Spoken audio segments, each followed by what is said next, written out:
Hello दोस्तों, एक बार फिर से आप सभी को स्वागत करते हैं आपके अपने ही YouTube channel Tezpur math class में। जैसे कि आपको मालूम है मेरे प्यारे भाई, हम लोग पढ़ रहे हैं भारत का इतिहास। और भारत के इतिहास में हम लोग उसमें पढ़ रहे हैं क्या, एंशियंट हिस्ट्री यानी प्राचीन इतिहास। और मेरे प्यारे भाई, प्राचीन इतिहास में हम लोगों ने क्या पढ़ा था? हम लोगों ने पढ़ा था कि जिस देश के इतिहास के बारे में पढ़ रहे हैं, प्राचीन इतिहास को पढ़ने जा रहे हैं या प्राचीन तथ्यों को पढ़ने जा रहे हैं, उसका नाम पहले क्या था, है ना। तो हमने शुरुआत में इसके नामों को चर्चा किया था, नामों के बारे में, तथ्यों के बारे में देखा था कि सबसे पहले नाम क्या था और क्या नाम पड़ा था। अब मेरे प्यारे भाई, एंशियंट हिस्ट्री में जो सबसे पहले जो टॉपिक आता है वो आता है सोर्सेस ऑफ एंशियंट पीरियड यानी प्राचीन काल के स्रोत। तो प्राचीन काल के स्रोत को फिर कैसे पढ़ेंगे?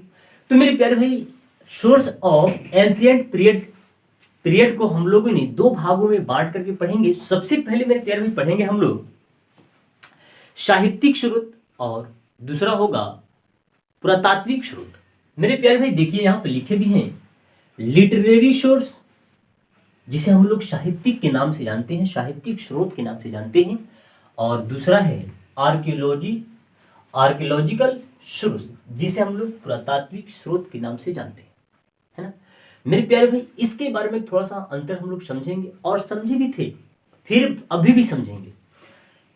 लिटरेरी सोर्सेस वो सोर्सेस होते हैं, वो तथ्य होते हैं जो मुख्य रूप से लिखित होते हैं, है ना। किसी बुक के माध्यम से या किसी ग्रंथ के माध्यम से पता चलता है कि हाँ, ये लिटरेरी सोर्सेस दिखे बुक वाले हैं, है ना। तो उस तरह से हम लोग को ये पता चलता है कि हाँ, ये साहित्यिक स्रोत है और उसे ही हम लोग क्या बोलते हैं, साहित्यिक स्रोत के नाम से जानते हैं, है ना।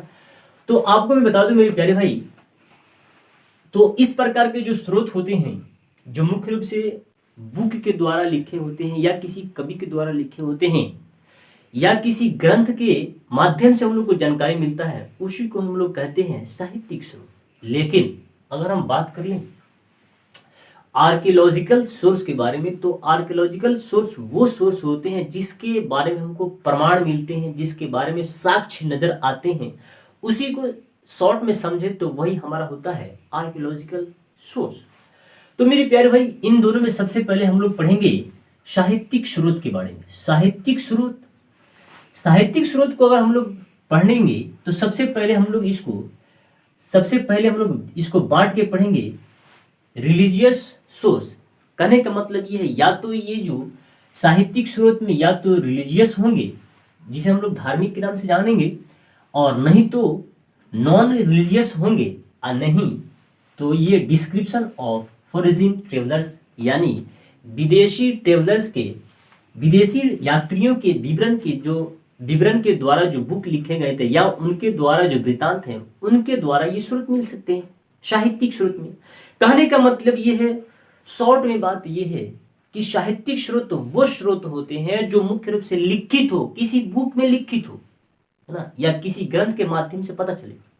जैसे ग्रंथ के बारे में बात कर ले तो पुराण होता है ना, हमारा ऋग्वेद, सामवेद, यजुर्वेद हो जाता है। तो ये सारे जो होते हैं ये मुख्य रूप से लिखित है, यहाँ से इन सारे स्रोत के बारे में मिल जाते हैं। तो ये होता है मेरा साहित्यिक स्रोत, है ना। तो अगर मेरे प्यारे भाई हम लोग रिलीजियस यानी धार्मिक स्रोत के बारे में बात करें तो सबसे पहले आता है ब्राह्मणी लिटरेचर, है ना, यानी ब्राह्मण साहित्य। तो ब्राह्मण साहित्य में वो कौन ऐसे बुक होंगे, वो कौन ऐसे ग्रंथ होंगे जिनको पढ़ने से हम लोग को जानकारी मिलेगा। तो सबसे पहले आता है वेद, है ना, वेद। उसके बाद आता है ब्राह्मण, ये सारे बुक हैं, और आरण्यक और उपनिषद, इंग्लिश में इसका नाम लिखे भी हैं, उपनिषदा। उसके बाद आता है सूत्रा, यानी जिसे हम सूत्र के नाम से जानते हैं। उसके बाद वेदांग इंग्लिश में भी होगा। उसके बाद एपिक आएगा, और धर्मशास्त्र, उसे धर्मशास्त्र के नाम से भी जानते हैं, और पुराण। तो इस प्रकार से आप समझ सकते हैं जो धार्मिक होते हैं, जो धार्मिक जो ग्रंथ हैं और जिनसे हम लोग को ये जानकारी मिलता है प्राचीन काल यानी साहित्यिक स्रोत के बारे में हम लोग को जानकारी मिलती है। तो ये सारी ग्रंथों से पता चलता है, लेकिन आगे चल के हम लोग को मिलेगा क्या, बुद्धिस्ट लिटरेचर यानी बौद्ध साहित्य से भी हम लोग को जानकारी मिल सकता है। सबसे पहले मेरे प्यारे भाई, बौद्ध साहित्य जो है उसे हम लोग त्रिपिटक के नाम से भी जानते हैं। इसे हम लोग त्रिपिटक यानी मेरे प्यारे भाई सबसे पहले आता है इसका जो पिटक है सूत पिटक, और उसके बाद आता है विनय पिटक और यहाँ पे अभिधम पिटक। तो इस प्रकार से ये 3 पिटक ऐसे हैं जिसे हम लोग त्रिपिटक के नाम से जानते हैं। और मेरे प्यारे भाई आपसे अगर पूछ लेता है कि ये जो पिटक जो है ये किस भाषा में है ना, तो आप बता सकते हैं जो ये पिटक है वो किस भाषा में है, तो पाली भाषा में। इस प्रकार से आप बता सकते हैं, है ना। अगर मेरे प्यारे भाई मैं बात कर लूं जैन लिटरेचर के बारे में, जैन धार्मिक जैन साहित्य के बारे में बात कर लें, तो जैन साहित्य से भी हमको जानकारी मिलती है, बहुत सारी जानकारी मिलती है ना। सबसे पहले मेरे प्यारे भाई आता है जैन साहित्य में पुव्वो, जिसे हम लोग पुव्वो यानी जैन धर्म के सबसे प्राचीन सबसे ओल्डेस्ट ग्रंथ माना जाता है पुव्वो।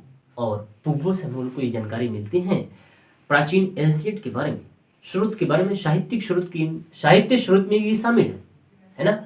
उसके बाद आता है मेरे प्यारे भाई कल्पसूत्र, जिसे हम लोग कल्पसूत्र के नाम से जानते हैं। और मैं प्यारे भाई एक बात और बता दूं, इसे हम लोग त्रिपिटक बोलते हैं यानी पीठिका, इसको बोलते हैं पीठिका। उसी प्रकार से ये तीनों के नाम दिया गया है पीठिका, उसी प्रकार यहाँ जैन जो साहित्य है उसको नाम दिया गया है आगम। क्या दिया गया है, आगम। और ये किस भाषा में है, तो प्राकृतिक भाषा में। ठीक है, इस प्रकार से आप ध्यान दे सकते हैं।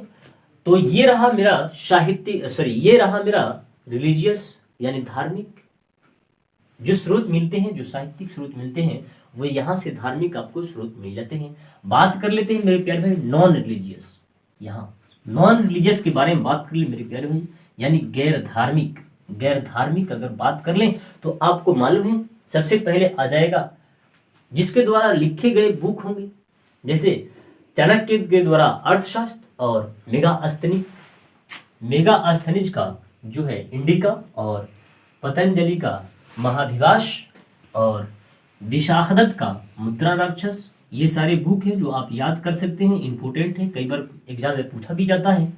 और विष्णु शर्मा का पंचतंत्र, और कालिदास का, ये महान कालिदास का जो बुक है अभिज्ञान शकुंतलम, और कालिदास का जो अभिज्ञान शकुंतलम है इसे बहुत ही महत्वपूर्ण ग्रंथ माना जाता है, और ये बहुत ही लोकप्रिय ग्रंथ है ना। तो इस प्रकार से आप ध्यान दे सकते हैं, समझ सकते हैं कि ये जो सारे हैं ये तो है साहित्यिक, ये तो है धार्मिक, है ना। ये जो है गैर धार्मिक और धार्मिक तो है, लेकिन ये लिखित हैं, इसकी वजह से इसको हम लोग नाम देते हैं साहित्यिक स्रोत यानी लिटरेरी सोर्स। उसके प्रकार से मेरे प्यारे भाई क्या आता है विदेशी यात्रियों का विवरण यानी डिस्क्रिप्शन ऑफ फॉरेन ट्रेवलर्स। मेरे प्यारे भाई मैं बात कर लूं, मेरे प्यारे भाई हमारे देश में एंशिएंट काल से ही, प्राचीन काल से ही हमारे देश में बहुत सारे विदेशी आते हैं और आक्रमण करते हैं, और वो आते हैं ऐसे घूमने की नियत से भी आते हैं, आक्रमण करने की नियत से भी आते हैं, और वो यहाँ से धन एकत्रित, यहाँ से धन को लूटपाट करके ले जाने के नियत से भी आते हैं। लेकिन मेरे प्यारे भाई मैं बता दूं, ये विदेशी जो आक्रमण हैं ये सबसे पहले मेरे प्यारे भाई कौन आते हैं, तो मेरे प्यारे भाई ये बात करने से पहले मैं बता दूं थोड़ा सा एक बात कि जो हर्षवर्धन के शासन काल में कौन आता है, हर्षवर्धन के शासन काल में आता है ह्वेनसांग, और ह्वेनसांग आता है और अपने बुक में सी यूकी, जो इसका बुक का नाम है सी यूकी, और उसने इस अपने बुक में लिखता है उस समय के शासनकाल में, उस समय के शासनकाल को, और ये जो हर्षवर्धन की जो शासनकाल था उस समय के जो भारत में घटनाएं हुआ करती थी वो अपने द्वारा लिखे गए बुक में लिख के जाता है। इसी प्रकार से मैं बात कर लूं मोहम्मद बिन तुगलक के बारे में, तो मोहम्मद बिन तुगलक के शासनकाल में मोरक्को तेंजियर से एक यात्री आता है जिसका नाम है इब्न बतूता, और इब्न बतूता 1333 ईस्वी में आता है और वो हमारे भारत में आता है और उसके द्वारा लिखी गई बुक जो है वो है रहेला, या उसे सफरनामा के नाम से भी जान सकते हैं।